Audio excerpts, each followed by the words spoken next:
so much for being here. Lekker. Appreciate you a lot. Obviously, I know you from Durbanville. Bietjie van 'n kontroversiële Bulls supporter, ja. You'll be fine in Durbanville fine. being a Bulls fan. No one can argue it now. No, exactly. And also, first of all, congratulations. I mean, having the Bulls, hopefully it's third time lucky in a final. Yeah, I'm not getting my hopes up too early. I'm just gonna watch the game and observe.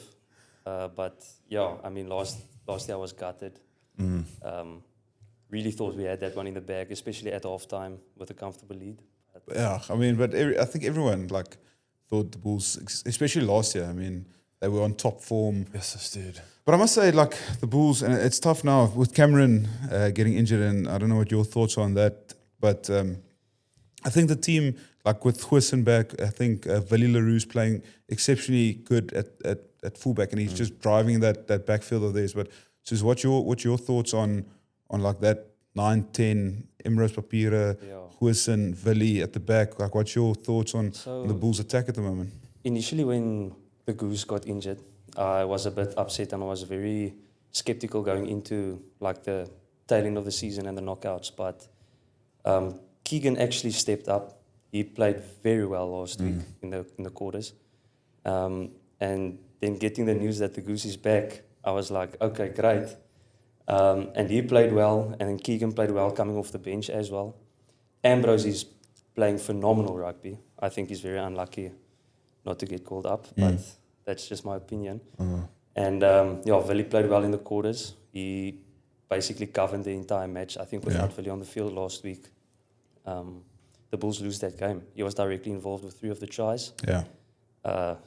That's my take on that. I think the back three, Sapas, yes, that guy's hit form.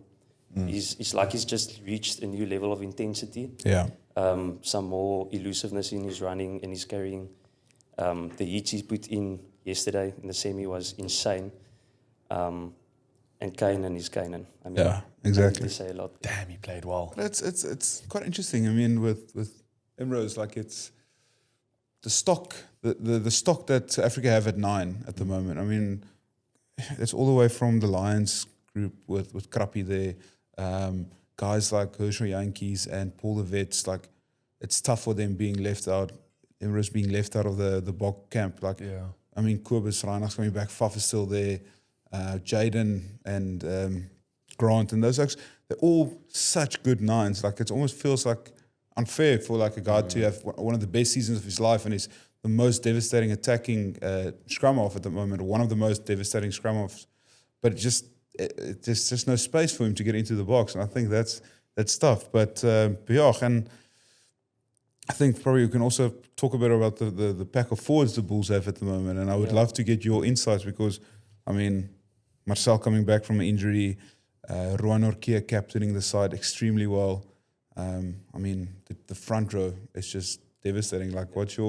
What's your take on that, and how would you see that translate into the final next weekend? What would the Bulls probably pack of forwards wise need to do to stop Leinster? I think the Bulls are very blessed with a lot of depth in the forward pack, especially at Lucy's. I mean, we lost Elrich very early in the season, and he's obviously out for a while. And to, at this stage, with Elrich out, lose a guy like Kemi, and then still have a World Cup winner coming off of the bench. I mean, I think we're very blessed there, and I think we have all our bases covered when it comes to that. But if we have to speak about the front row, I think we've been phenomenal there. Jan Hendrik Wessel stepped up this season. He's had an insane season. His scrummaging was, in my opinion, the one thing we had to improve the most, and I think he did that. His work rate away from the scrum is phenomenal, defensive-wise especially. And then, obviously, the biggest guy this season for us in the front row has been Wilco. Yeah. He's been insane. I'm not going to say what I want to say. I think he was very unlucky not to win the South African Player of the Season for the URC. But especially with the amount of games that he did play and the impact he did have, I mean, the Bulls scrum has been dominant. Yeah. But you're 100% right. I think Wilco, probably in my opinion as well, and I've known him for many years now. I've played with him at the Stormers, and he was always a great scrummaging. And sometimes it was just you felt like the the work rate lacked a little bit in the beginning, but I mean, now that Oak is making cover tackles, he's carrying the ball well, he's like hitting breakdowns non-stop. So yeah, I think also well-deserved. And if you look at like the elite 15 of that the URC put out, is Jan-Hendrik Wessels at Lucid and Volkolo at Tighthead, and it's well-deserved because those Oaks have been the best two front rows, and not taking anything away from guys like Ox and Vince and Neetling, who's also had exceptional seasons and well-deserved to be in the Bok group. But those two just, in my opinion, have been, I mean, the cream of the crop. Yeah. What do you think, like in your opinion, right? I'll play devil's advocate from like a fan's perspective, right? Obviously, I won't have the knowledge that Steven has. No shit. But I like reading through the comments and the reviews and seeing what people are saying, which a lot of the time you can't make your judgments based off what fans and the public think. But a lot of people make the comparison of, if you look at the way that Leinster were able to pretty much walk Glasgow through that second half, and then you look at the way that the Bulls performed against them, and it was a great performance, but it wasn't an outstanding takeaway, walk them, cheers, thanks for coming. How do you think that's going to now resonate into the final when these two superpowers kind of come together? Yeah, I really think that when it comes to playoff rugby, I think Kutsi would be able to. Playoff rugby, it's an on-the-day thing. Finals rugby, it's an on-the-day thing. Also, when teams play against each other, you only play, in my opinion, as good as the other team allows you to play. Like what Leinster did to Glasgow was, defensive-wise, they just shut him down completely. When Sione got the ball, there was 2-3 guys around him. He didn't get the space that he needed. The one time he got the space, he scored an incredible try. I think it's going to come down to defense for the Bulls a lot. Okay. It's one of their strengths. And obviously Leinster rely on that a lot as well, but it's very difficult to make a prediction at this stage. Yeah. Especially not knowing who's going to play. But I do think that on the day, the Bulls can beat anyone, and on the day, Leinster can beat anyone. So we'll just have to, what we say means tyd sal leer. There we go. We'll have to see. Time will tell, yeah. And I'm very excited. I think it's going to be a blockbuster. I think it's going to be a tight contest. The Bulls have been playing very well away from home as well. But Leinster are desperate, like you said earlier, Kutsi. Yeah. They know that this is their chance to right the wrongs of the past, and I think they're going to throw everything into it. Yeah. And just like the Bulls, who've lost out twice now. Yeah. So. Yeah. Just to talk a bit about that as well, like the Leinster being so desperate. Like if you had a clear look at the two games over the weekend, like Loftus was packed. 47,000. 47,000 people, packed Loftus, loud, cheering. I mean, at the Aviva Stadium, that entire top row was no one. Yeah. And that was it's a clear sign, it almost feels like the Leinster fans are losing confidence in their team. I mean, they put up a brilliant performance. There'll probably be a sold-out Cork Park next weekend. But, yeah, it's like that. Leinster needs that win, to get the confidence back from the supporters, to get the confidence, the fans' confidence back in the coaches. But the Bulls could, as you said, on any day can go and disrupt them. I mean, they are devastating when it comes to defensive breakdowns. Their defensive set piece and defensive structure is just so well oiled at the moment that I can't see how Leinster can just try and run away with everything, because there will be pressure at lineouts, there will be pressure at the breakdown. I can't see them doing those little fancy passes all the time, because there will just be guys flying at them. So, for me, it's like this weekend probably just to probably point out one or two things, in my opinion, that I think the Bulls need to get right to win. It will be that set-piece dominance, and it will be to shut down the Leinster attack. So I think Willie, Huissen, Imrose, the Lucies, they're all good enough players to create attacking opportunities. So I don't doubt the Bulls will be able to attack well, but it's that shutting down Leinster's play and that kicking game of them. It's something that's so cool to see in a rugby game, when the discipline is so on point, and you can see it through all the set pieces. Like the Bulls in the scrum were phenomenal, and I really want to get your take on a Leinster Bulls scrum in a final and what you think on that. Their lineouts were so good. Like to the tee, and then on the high ball, you've got someone like Kane and Moody picking that apart every single time. How do you think those sorts of things in terms of set pieces would play out against Leinster, looking at a scrum, a line out, a high ball? The Bulls seem to have every angle covered. I mean, I think obviously the scrum has been the strong point Yeah. for the Bulls. The Bulls have had their line out disrupted a few times yesterday as well. But like you said as well, the high balls, Kainan, very good.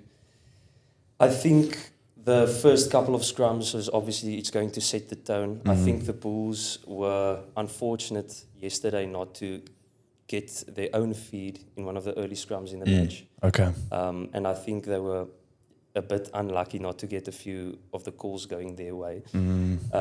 But regardless of that, Leinster have a very good pack as well. I mean, with Andrew Porter and Dan Sheehan in the front row, they're littered with Irish players, experienced players who have won trophies. They'll know how to step up at that stage. Yeah. And I think, just like I said, the first few scrums is going to tell us what's going to happen in terms of the scrums. When it comes to the lineouts, I think lineouts are a bit give or take. You've seen it sometimes a lineout works perfectly during a match, and you bring up a substitution and everything goes Changes. bad. Yeah. Or you have a guy that contests very well that comes on. Vincent Chichuka did that very well last night. And the high balls, Leinster have a few of their own guys that are phenomenal under the high ball. James Lowe is just incredible. What's the number 11, the dude with the man bun? No, that's James. Is that James? Damn, that guy's good. Yeah.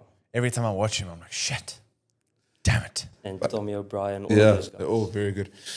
It'll be interesting to see, like, as you said, like, I want the Bulls in the opening minutes of the game. I would love to see this pan out, like Leinster knock on or something happens at the kickoff, and just that first scrum is like a caterpillar just going through. Oh. Like it's just bulldozing the Oaks. You'd have the entire country of South Africa out of their seats if that happened. But that would just, like, it will be such a nice trendsetter, because it's like, if that first scrum, you just get Jan Hendrik and Volku and Grobby's just over the top of them.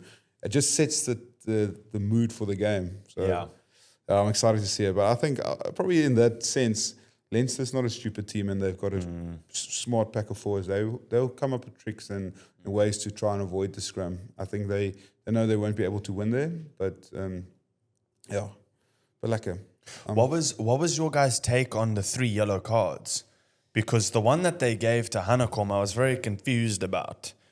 Because there was no intention, like, at least I don't think he was intentionally trying to land Sia in an awkward position until another Sharks player had entered into the chat. Yeah, I think obviously to the letter of the law, Sia did land on his head. Okay. So it's going to be a card regardless. So you think, like, regardless of what they took it to that point, it still happened? There was litigation involved with the Sharks player coming in. it's lucky he didn't get a red card, to be honest. Really?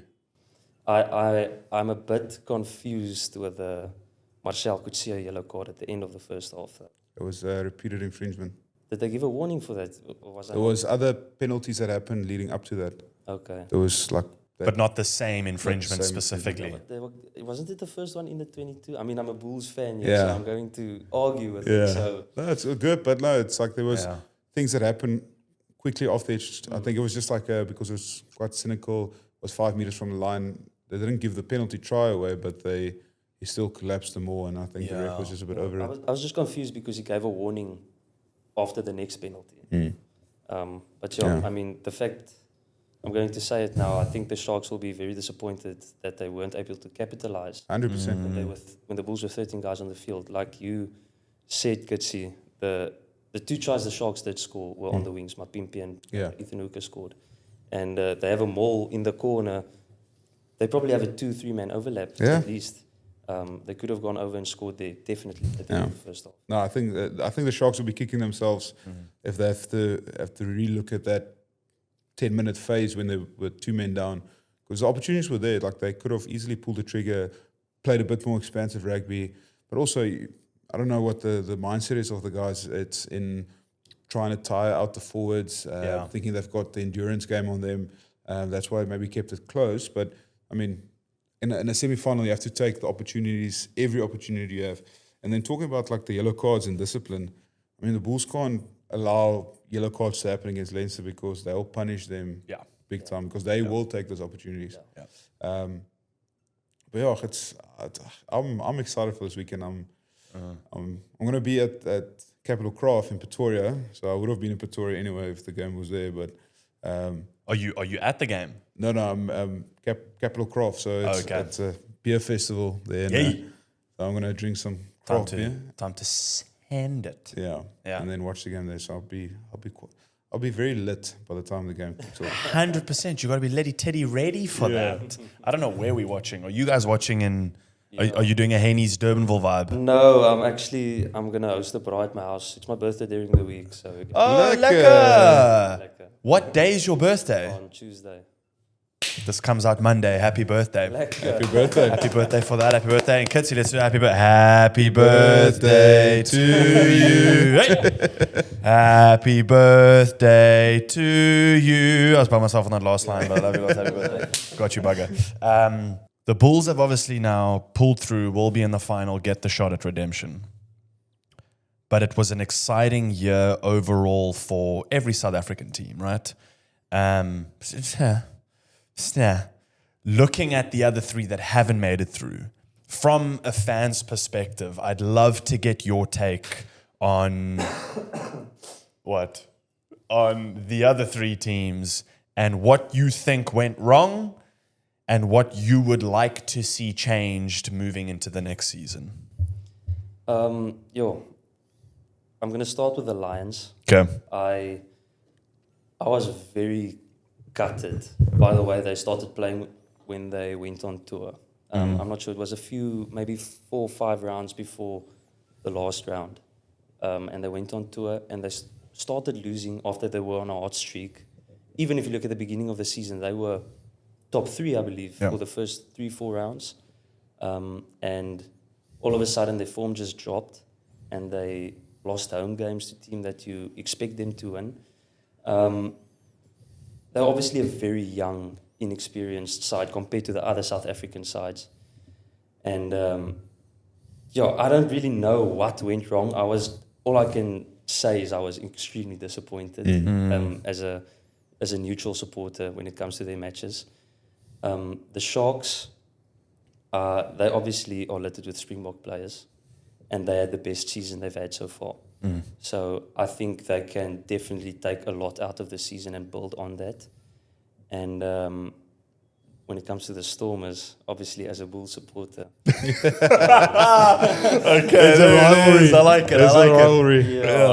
I watch a lot of Stormers rugby because I have a lot of Stormers friends, and for me it's just very frustrating. Yeah.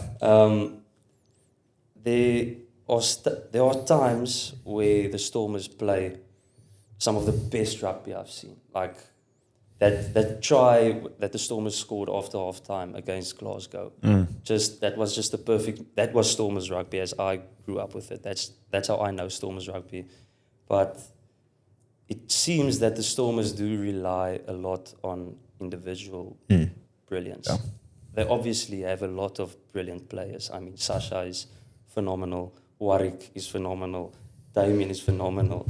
I mean, the list goes on. Yeah. But I do feel like they do rely on those guys to be game breakers a lot of the time.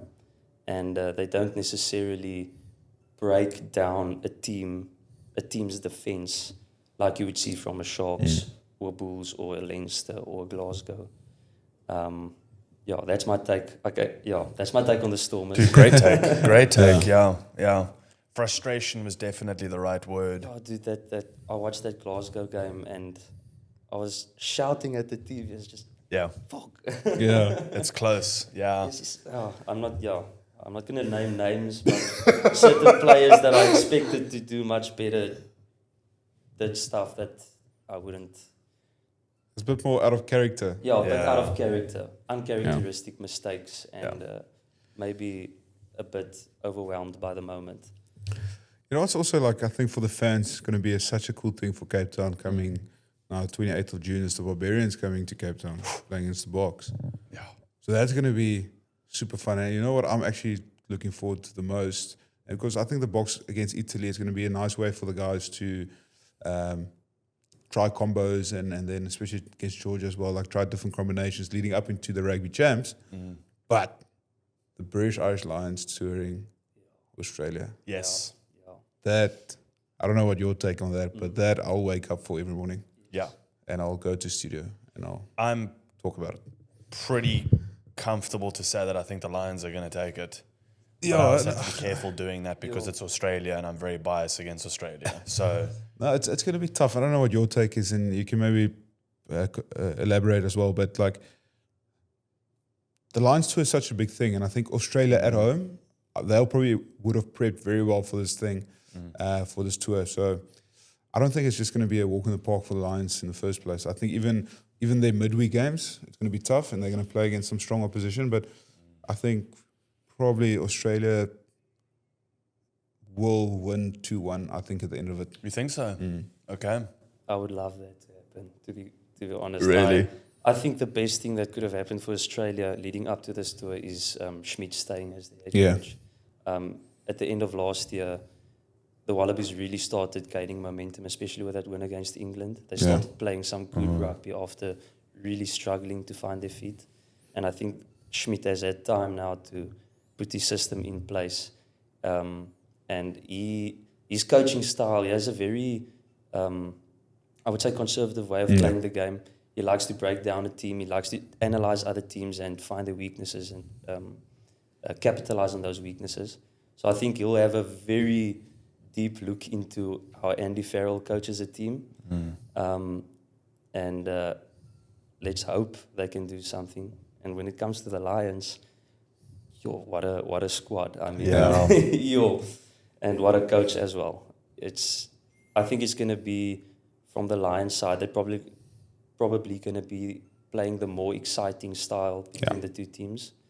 And for me, one of the best things to see when I'm watching a game is seeing a defensive force, a team with a very good defense and a very tactical and rock solid strategy meet up with a very attacking team, and it being an even contest. So I'm really hoping for some good rugby for that tour. And I believe it will deliver. I think a tour like that, it happens only every 12 years. So It's going to be cool. It's going to be cool. It's going to be very cool. To close off on predictions, what are your predictions for the URC final? You go first. I'm going to go for a classic South African one-pointer. Ooh. I like it. I'm going to go the Bulls. Let's go 29-28. Sure. Okay. It's a tough one because I've got my analytical brain on now. I'm saying it's going to be tough. Yeah. But my heart is for the Bulls and for South African rugby. So I think the Bulls will win, and my score would be 22-18. Is that head or heart saying that? It's hard. What is head saying? Leinster by 20. By 20.